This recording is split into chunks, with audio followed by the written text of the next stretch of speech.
편안들 하셨습니까?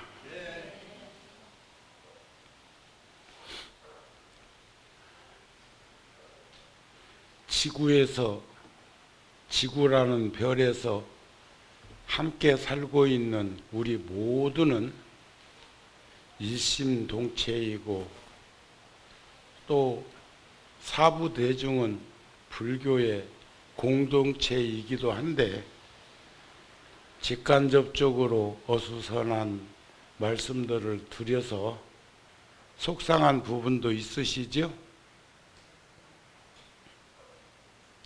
저는 현장에서 있는 스님으로서, 또 전에도 한번 말씀드렸지만 출가한 지가 50년이 넘었고 10대 중반의 나이로 출가를 해서 이제 60대 중반이 넘어서서 목전에 70을 바라보고 있는 나이에, 또 여러분들과 함께 더불어서 대중포교한다고 공식적으로 구룡사에 온 것만 해도 33년이죠. 횟수로 벌써 한 달만 있으면 33년이 되기도 하고, 또 작년에는 포교 부분에 종정 대상을 받으면서 종정 스님으로부터 그동안 애썼다는 말씀도 듣고, 또 통도사로 갈 수 있도록 안내해줬던 스님을 우연히 83년도에 한번 뵙고, 67년도에 통도사로 나를 보내줬던 스님인데, 조계사 뜰에서 우연히 한번 배웠고, 그리고 직지사 조실이신 노건 큰 스님 다비식에서 그 스님을 또 30몇 년 만에 다시 배울 수 있었던 것이, 어쩌면 우리 모두는 선제 동자처럼 생을 살아가면서 끊임없는 선지식을 참방하면서 살아가는 것이 우리들의 모습이라고 생각될 때, 그 스님 두 손을 무릎 맞대고 앉아서 잡고 있으면서 나도 모르게 고맙고 감사하고 기쁘고 해서 하염없는 눈물을 흘린 지가 불과 몇 달 되지 않습니다. 저는 가끔 공동체를 한솥밥이라고 생각합니다. 한솥에 밥.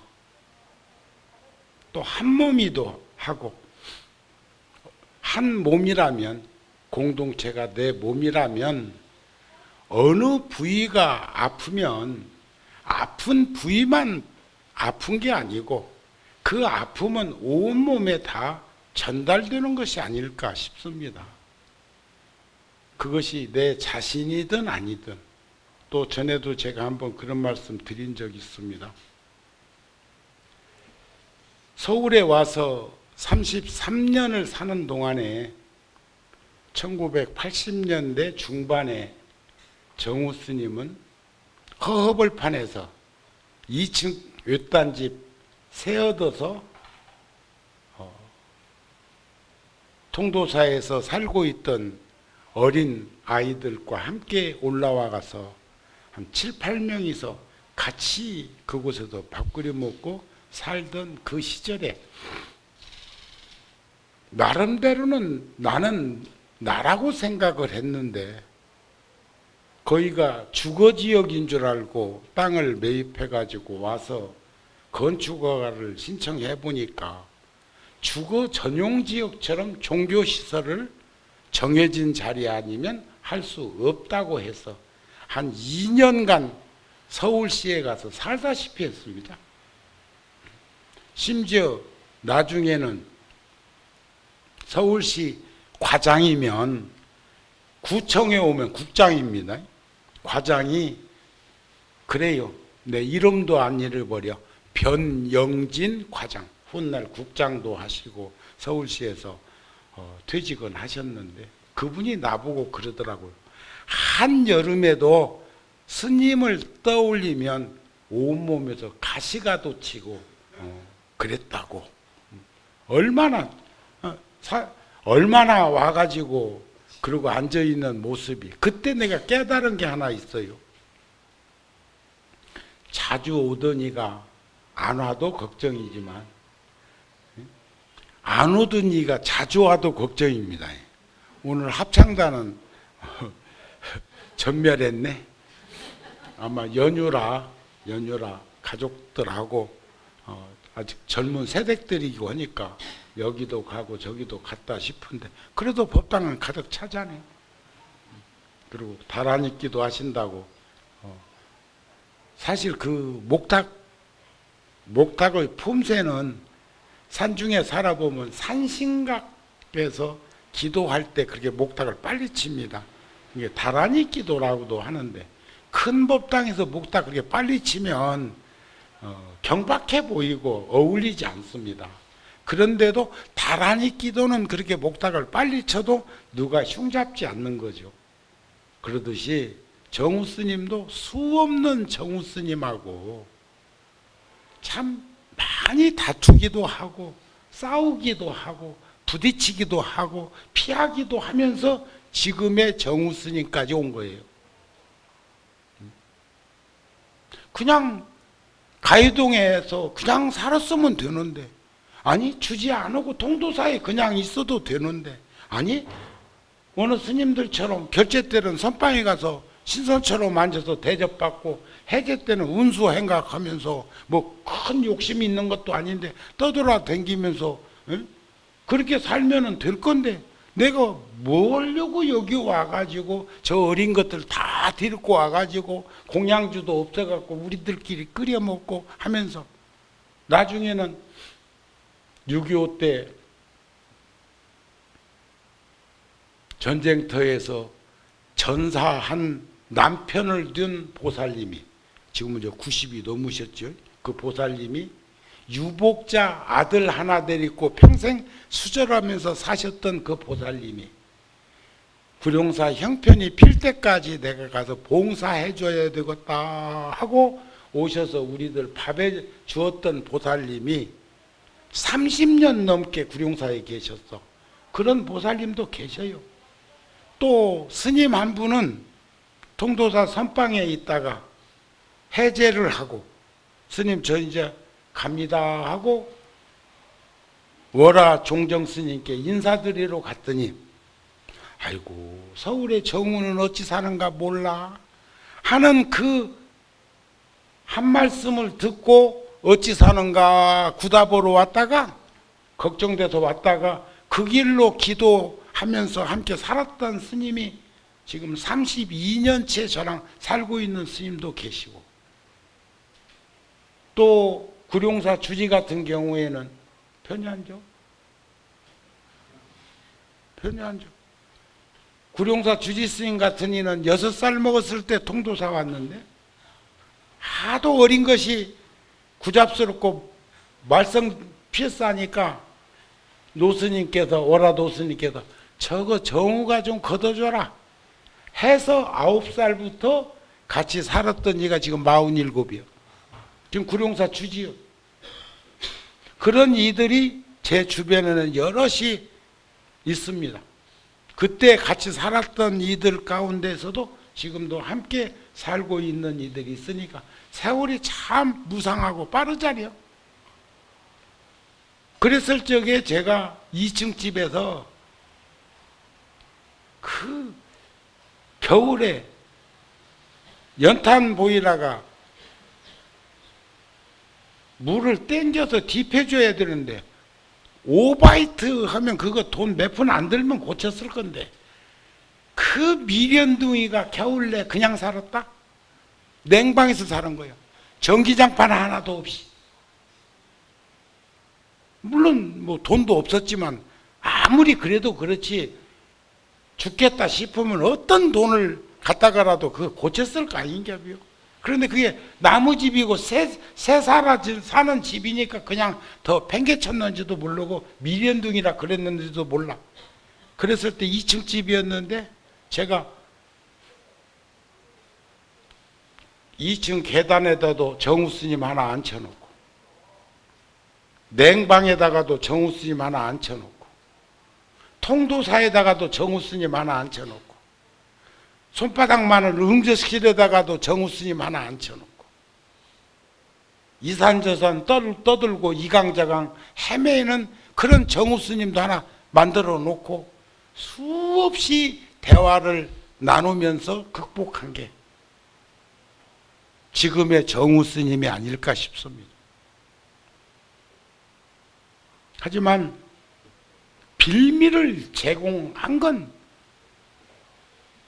이 안경이 제가 늘 말씀드리지만 지금 많이 적응됐는데 다초점입니다. 지금 메모가 혹시 제대로 안 보일까 싶어서 메모를 이렇게 들려드릴 게 있어서 안경은 지금 가지고 왔는데 아래는 돋보기고 위에는 다초점이 원시. 그런데 이게 적응이 안 돼가지고 써도 불편하고 안 써도 불편한데 그래도 불편한 중에라도 이 작은 글을 인식하려면 안경 쓰는 게 낫다 이게. 근데 여러분 제가 이 안경이 노란 안경이요. 지금 저 보살님 옷 색깔처럼 노란 저 안경을 지금 내가 쓰고 여러분들을 바라본다면 여러분들 얼굴은 전부 노란색일 거예요. 황달이 들었거나 검은 선글라스를 끼면 아마 까맣게 보이겠지. 파랗게 보이겠지. 빨간 안경을 끼면 빨갛게 보이겠지. 옛날에는 제가 안경 쓴 사람이 색깔대로 표현을 하면 안경을 가서 벗겼어. 네가 안경 잘못 써서 그래. 그런데 살면서 보니까 내가 어떻게 살았길래 저 사람 눈에 내가 이렇게 보일까 싶으면 내 허물이더라고요. 변명하려고 할 거 없어. 사실이 아닌 것은 묵빈대처해도 됩니다. 가만히 있어도 탁수는 불유삼천이라 아무리 탁한 물도 맑고 깨끗한 물 있는 데서는 1m, 2m도 가기 전에 또 맑아져요. 진흙탕 물은 계속 장맛비가 가물었다가 내리면 뒤집힌 물들이 흐르지만 제가 중국에 가가지고 어느 강을 바라보니까 강물이 새 유정으로 흐르더라고요. 검은색 물이 흐르고 흙탕물이 흐르고 맑고 깨끗한 물이 흐르고 같은 강에서 흐르는데 색강에서 온 물이 회석되지 않고 각각 자기 분상의 모습을 그대로 유지하고 지나가는 걸 봤어. 낙산 대불 있는 데 가서 상당히 큰 강인데 상당히 큰 강에서 또 흐르는 물들이 함유되어 있지만 뒤섞이지 않고 흐르는 걸 봤어. 사실이 아닌 걸 사실인 것처럼 얘기하는 것은 부처님도요. 전차라고 하는 여자가 딴 종교를 믿었던 여자인데 어느 날 배가 이만큼 불러가지고 와가지고 부처님 애뱉다고 그랬다? 애뱉다고. 애들 막 짜증 피고 고집 피고 울어도 그냥 방치해 두면 방치 그냥 놔두면 그럼 지풀에 꺾여서 잠자는 수가 있지요. 열애사 지금 부주지하는 스님이 7살 때 나한테 왔는데 그때 지금 구룡사 앞에 가건물 법당을 합판으로 한 100여 평 져서 60평은 법당으로 쓰고 40평은 요사채로 썼는데 어느 비구니 스님이 그 아이를 맡아서 스님 여기 아이들 여러 명 있다는데 야도 좀 맡아서 같이 사세요 하고 데려다 놓고 갔는데 그 비구니 스님이 간 다음에 한나자를 울었어. 한나자를. 또 정들었는갑대. 근데 내가 거기에 꿈쩍도 않고 같이 방에 앉아갖고 그냥 내 할 일만 했어. 그냥 놔두고 방 채우고. 나는 그 사람이 그 이후로 지금 38인가 그런데 그 이후로 한 번도 우는 걸 못 봤어. 그리고 눈물 보인 적 없고, 그리고 지금은 시인이요.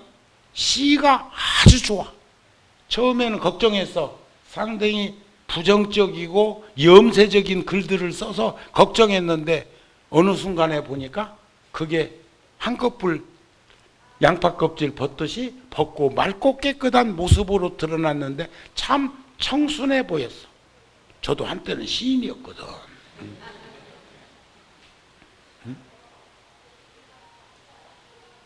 자, 여기서 우리가 한번 비추어 봐야 될 것이 있어. 우리는 끊임없이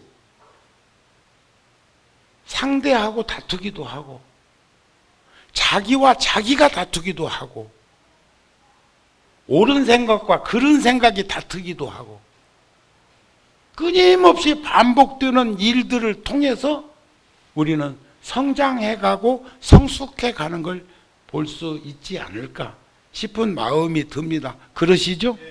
정우 스님도 여간내기 아니었다고. 응?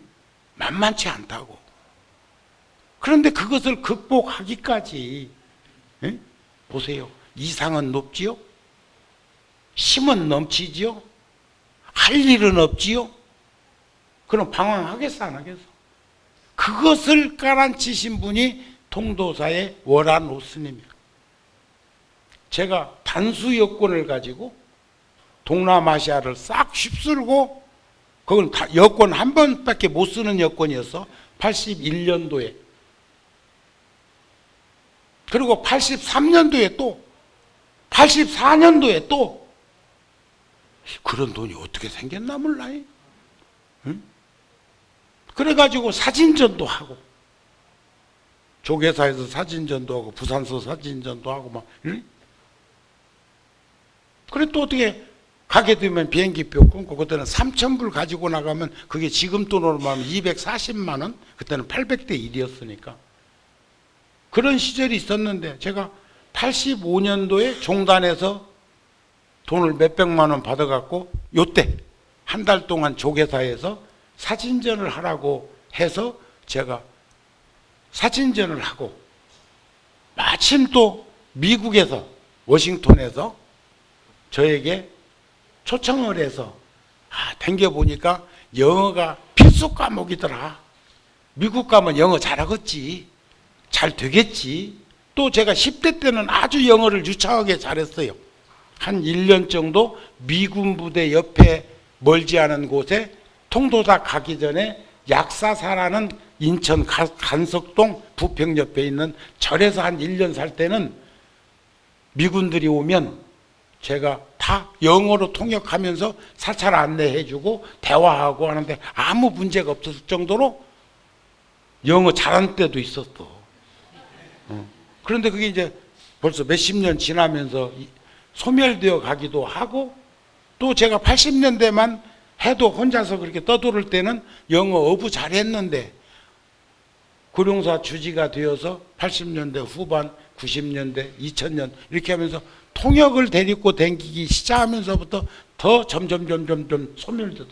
우리가 평생 말을 해도 잘 안 쓰는 단어는 결정적일 때 그 단어가 안 떠오르는 단어가 있습니다. 예를 든다면 잘 안 떠오르는 단어 중에 뭐 연체료라든지 이런 것은 내가 연체료하고는 무관하게 살았다면 그런 단어는 잊어버리고 살았을 거 아니야. 뭐 상속세라든지 내가 상속 받을 일도 없고 상속할 일도 없고, 응? 그런 것들이 있는 것처럼 외국어는 더욱더 그랬는데, 월안오 스님께 서울 사진전 하기 전에 비자도 나왔지, 비행기표도 왔지. 그래서 사진전 끝나고 미국으로 가려고 노스님이 사진을 이렇게 선별해 주셨어요. 조계사에서 한 100여 점 사진전을 하기 위해서 사진을 많이 뽑아놓은 것 중에서 이것은 이래서 좋고 이것은 이래서 그렇고 사진은 위로 찍어도 안 되고 내려 찍어도 안 되고 더러는 찍다 보면 그런 사진들이 있어요. 이 각도가. 그런 거 싹 오라노 스님께서 살펴봐 주시면서 내가 미국 간다고 하니까 아이고 정우가 미국 간다는 거 보니까 내가 이제 다시 못 볼 수도 있겠네. 자탄의 말씀을 하시는데 복서건이 앉아서 사진을 고르다가 무릎을 탁 다시 꿇고 노스님께 스님 걱정되시면 미국 가는 거 안 가겠습니다. 그래 미국은 내가 가보니까 난 그때 한 번도 안 가봤을 때 가보니까 참 좋은 나라더라. 풍요로운 나라더라. 여행 한번 해볼 만한 나라인데 살 곳은 못 되더라 그러셔. 그래도 미국 안 갔잖아요. 그리고 한두 달도 안 됐는데 구룡사 주지로서 네 마음껏 웅지를 한번 피워보라고 해서 가위동에 있던 구룡사로 나를 보낸 거예요. 그리고 33년이 지나면서 지금은 이제 노인이 되어버린 거죠. 그러는 과정 속에서 참 여간일 왜 없었겠어요. 허가 못 받아서 불사하다가 뭐 다양하게 있었지만 그것을 극복할 수 있었던 것은 어른 스님의 그늘 밑에서 자상한 가르침을 본받아서 자양분으로 삼아서 내가 살려고 노력했던 것. 그러면서 나도 어른 스님들처럼 그늘이 되어 줘야지.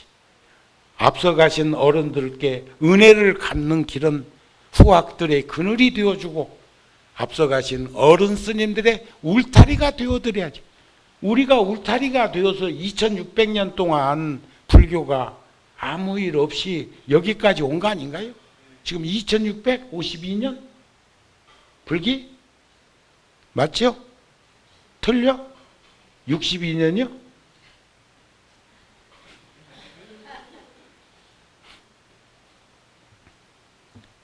자, 왜냐하면 불기는 부처님이 열반하셨을 때를 주기로 1주기, 2주기처럼 한 것처럼 4대 육신이라는 이 몸을 돌려주고 청정법신으로 간 것을 우리가 부처님 모신 날, 진짜 백이 부처님은 청정법신, 원만보신, 그러나 우리들과 더불어 살아야 되기 때문에 1100억 화신을 드리웠다 하는 그런 거 아니겠어요? 그렇죠? 그러니까 2562년인데 80을 보태면 2642년. 그러나 우리는 통념적으로 2562년이라고 하는 것은 주기라고 표현하는 청정법신을 의미하는 것이다. 이렇게 보시면 됩니다. 아셨죠? 그러니까 우리는 한솥대 밥이요, 한 몸이요. 공동체는 어느 부위가 아프면 온몸이 다 아픈 거예요. 그것을 즐길 사람 어디 있으며 흉 볼 사람 어디 있으며 누가 흉을 본다고 해서 흉 보는 사람만 당사자가 아니라는 생각으로 우리 같이 참여하고 부끄러운 마음을 가지고 그런 일이 없도록 우리 스스로 각자 노력하는 삶을 살았으면 좋겠습니다 하는 말씀을 드리고 싶습니다. 그러시죠? 제가 이제 초파일 전까지 어느 절에도 지금 4월 초파일 날은 절을 보기는 어려워. 왜냐하면 제가 종단 협의회에서 부처님 모신 날을 봉축하는 모든 행사에 제가 집행위원장입니다. 그 일을 하나씩 챙겨서 집행을 해야 되기 때문에 금년 초파일은 법요식을 조계사에서 하고, 그리고 늘 고맙고 감사한, 여러분들 다 고맙고 감사하지만 구룡사로 얼른 가가지고 점심시간에 우리 저를 찾아오는 불자들하고 얼굴을 한번 맞대는 것이 좋지 않을까. 지금 계산적으로는 그렇습니다. 그래서 제가 오늘 부처님 오신 날을 미리 한 소절 전해드리고, 왜 우리는 21일 정진 기도를 하고 일주일 기도를 하고 100일 기도를 하고 이런 것을 해야 하는가 하는 부분에 대한 말씀으로 오늘 법표를 갈무리 치고자 합니다.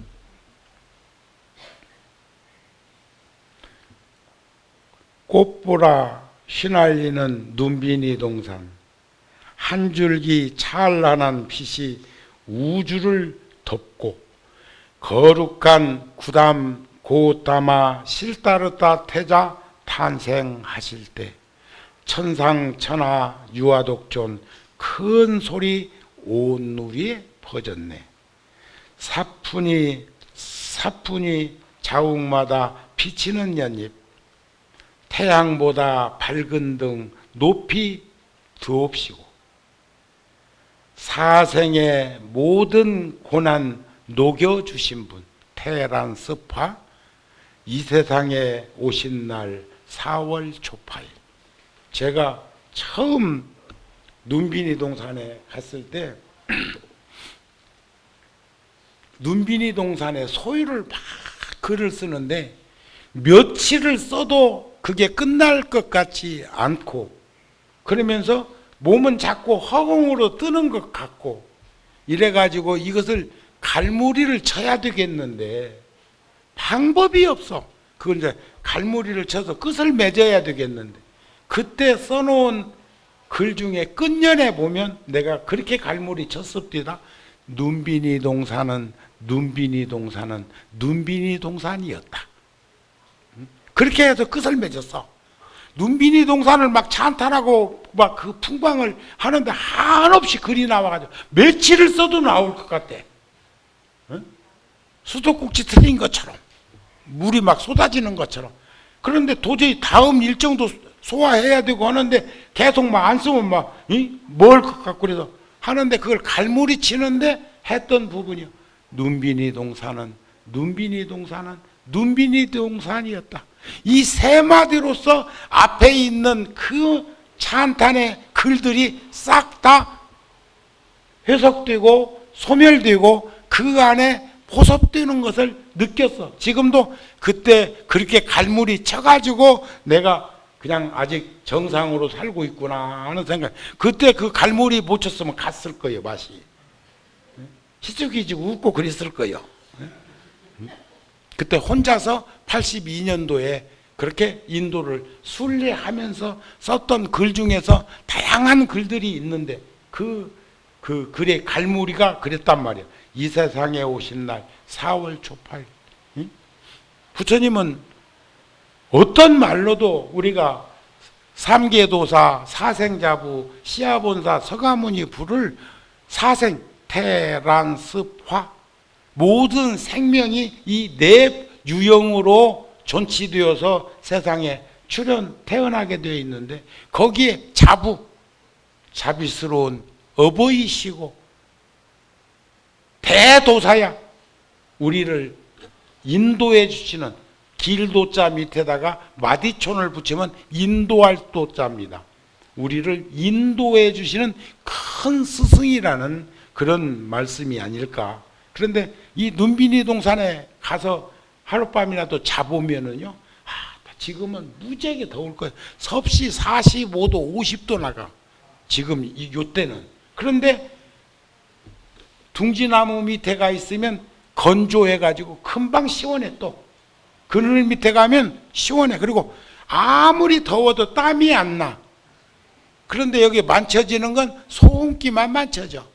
땀이 나면서 다 증발돼 가지고 땀은 없고.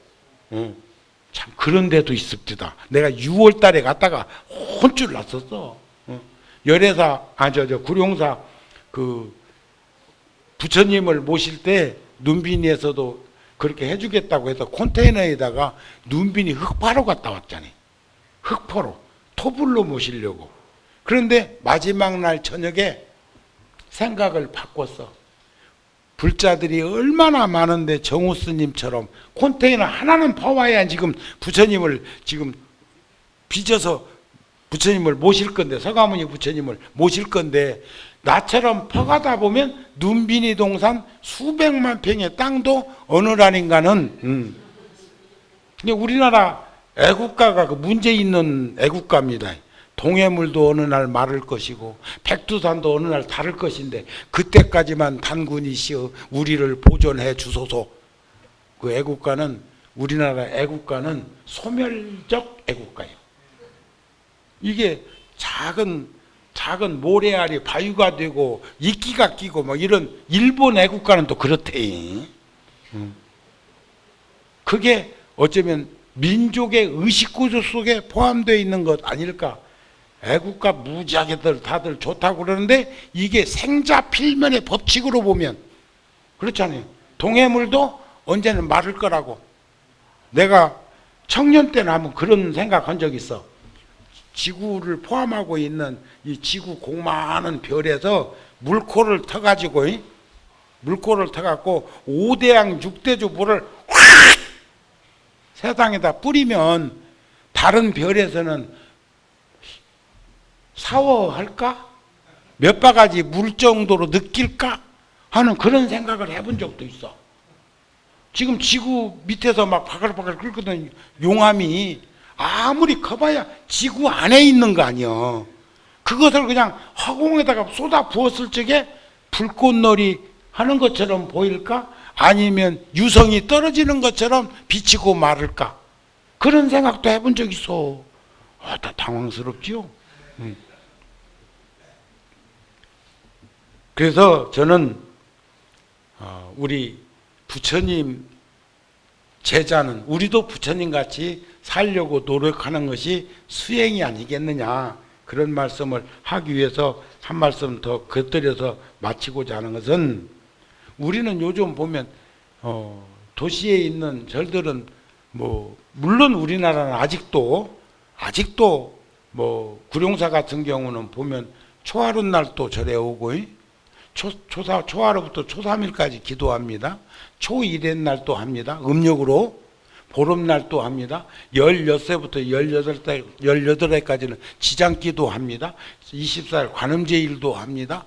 그 다음에 일요일마다 법회 있습니다. 일요가족법회라고. 제가 일요가족법회라는 이름은 정우 스님이 붙인 이름이에요. 저 청년 때만 해도 일요일날 법회하는 절은 조계사 정도? 다른 데서는 거의 없었어요. 그랬는데 우리도 이제 산업화되고 하면서 국민소득이 높아지면서 서양 같은 데는 일요일날 아니면 국가적으로는 잘 사는 나라인데도 시간들을 못 내대.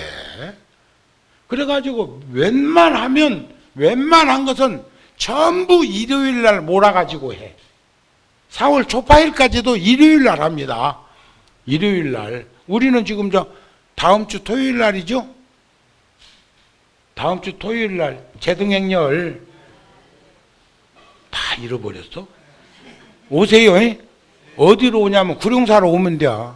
왜냐하면 우리는 통도사가 제일 큰 절이고, 통도사가 있어서 구룡사가 생겼고, 구룡사가 있어서 장안사도 생긴 거요.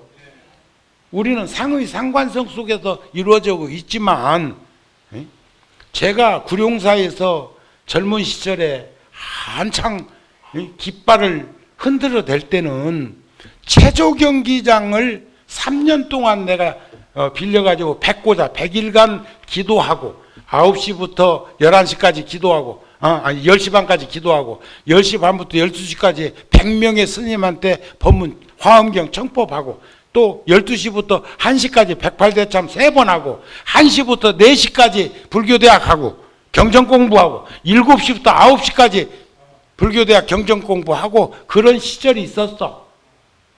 그런 시절에 있었을 적에는 그 체조 경기장이 꽉 인산인해로 차가지고 회양법회도 한 적이 있어. 지금은 막 종단이 다 하는 것 같은 일을 그렇게 불자들이 모여서 한 적도 있었단 말이에요. 그런데 그렇게 되기까지 그냥 되었겠냐고요. 그래서 우리는 보면 부처님 당시부터 있었던 날짜가, 부처님 때도 날짜가 있었습니다. 사제일이라는 게 사제일, 육제일이 있어. 육제일, 또 십제일이 있다. 한 달에 10번 절에 가는 날을 정해놓고. 그런데 요즘 사제일은 거의 일주일 간격 틈으로 있는 것 보면 요즘으로 말하는 일요가족법회라고 하는 것처럼 이렇게 오시면 좋겠고. 어제도 휴일이었죠? 오늘 또 휴일이죠? 내일 또 휴일이 돼. 내일은 뭐 또 대체 휴일이라든가. 그래서 우리는 다행이요. 왜 다행이냐면 우리가 어딘가 가면 명산 대찰이 있어. 그러니까 지금은 휴일이 많은 것을 도시에 있는 절들에도 걱정들도 하기도 하는데 우리는 교회로 나가면, 바깥으로 나가면 주로 산을 많이 찾아가잖아요. 산에 가면 뭐 있어? 기도원 있어? 절이 있다고. 절. 그럼 거기 가서 또 부처님 뵙고 또 4월 초파일 등이라도 하나 키고 참배하고 그렇게 인연을 맺잖아요. 우리는 뭐 그렇게 오늘 뭐 합창단 안 왔다 해도 크게 걱정할 일은 아니야. 어디 절인가 갔겠지 뭐. 그런데 십제일은 부처님 당시에도 1일, 8일, 14일, 15일, 18회, 23일, 24일, 28일, 29일, 30일.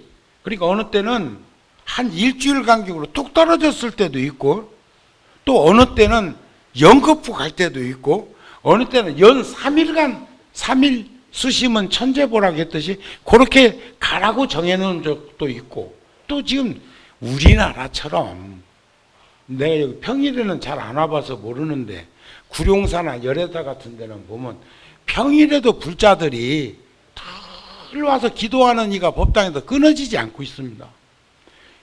다른 나라에서는 몰라, 뭐 관광지나 아니면 성역화되어 있는 성지나 그런.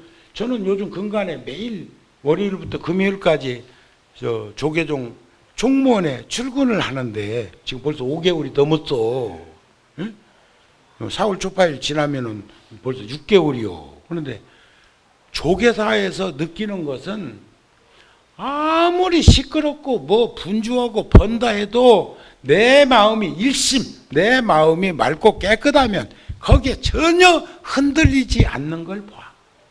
내가 흔들려야 오만 것에 다 끄들리고 흔들리지, 내가 마음이 고요적적하면 아무리 바깥에, 저 월남 갔다 오니한테 내가 들은 소리요. 베트남에서 24시간 총 펑펑 쏘는데 처음에는 잠 못 잤대요. 한참 지나니까 붕, 붕, 붕 해도 잠 잘 때는 잠 잘 잤대요. 그 참 적응력이라는 게 참 대단히 참 묘한 거요. 그러시죠? 그래서 출가 수행자들과 달리 여러분들은 부처님 가르침대로 일상적인 생활을 살기가 쉽지가 않아. 더 어떻게 보면 유혹이 심하기도 하고, 종교인들 가운데에서도 제복 입고 다니는 이들은 우리밖에 잘 없다. 신부님도 특별한 일 없으면 카라이가 안 끼고 다닐 때도 있더라고. 요거 끼고 있으면 천주교 신부님인 줄 알 건데 어느 때 신부님들 보면 요것도 이렇게 안 걸고 다닐 때도 있어. 그러면 우리가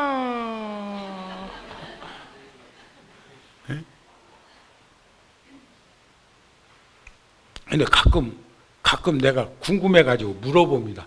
골프 하는 종교인들도 있거든요. 골프는 요즘 뭐 서민 운동까지는 아니지만 중산층만 되어도 이렇게 골프를 하시는갑대. 근데 내가 물어보면 골프장 갈 적에 어떻게 가? 어떻게 가기는 골프복 입고 가지 그러더라고. 골프복이 따로 있는가? 아니면 그냥 골프 채 들면 그게 골프복인가는 난 잘 모르겠어요. 내가 한 번도 안 가봐서 잘 몰라. 그건 모르겠어. 알겠어요? 모르겠어요? 다만 내가 금생에 골프는 내가 해서 안 되겠다는 생각을 가지는 연유는 골프하는 사람들의 일관적인 게 있어. 뭐냐면 가면 하루요, 새벽에 갔든 낮에 갔든 가면 하루요. 누가 골프 치러 가자면 다 깨버려. 다른 건 약속을 깨더라고요. 그 다음에 다른 악기나 다른 건 오래된 것을 값어치 있게 생각하는데 골프 하는 사람은 신제품, 신상품 나왔다 하면 구하더라고요. 그러지? 또 하나는 골프하는 사람은 저들끼리만 놀아. 세상에 골프하는 이들은요, 골프장 사우나 독에 안에 들어가지고도 이렇게 재킷 쌓고 이래서 돼. 이렇게. 별로 좋아 보이진 않아. 하지만 나도 골프 채널은 가끔 봐. 정구 그 테니스도 가끔 보고, 이번에 탁구하는 것도 봤고, 그것은 흐름은 그 정도는 누울 정도는 아는 것도 괜찮겠다 하는 생각이 들어서 하는 건데, 특히 골프하는 사람들은 모든 것이 상향 조정하고 있어. 골프 채뿐만 아니라 자동차도 점점 상향 조정하더라고. 난 골프장 지나가다가 보니까 좋은 차 아닌 차 딛고 세워놓고 골프하러 온 놈은 못 봤어. 네, 웃자고 한 소리야 이거. 그러나 의미 깊은 얘기요.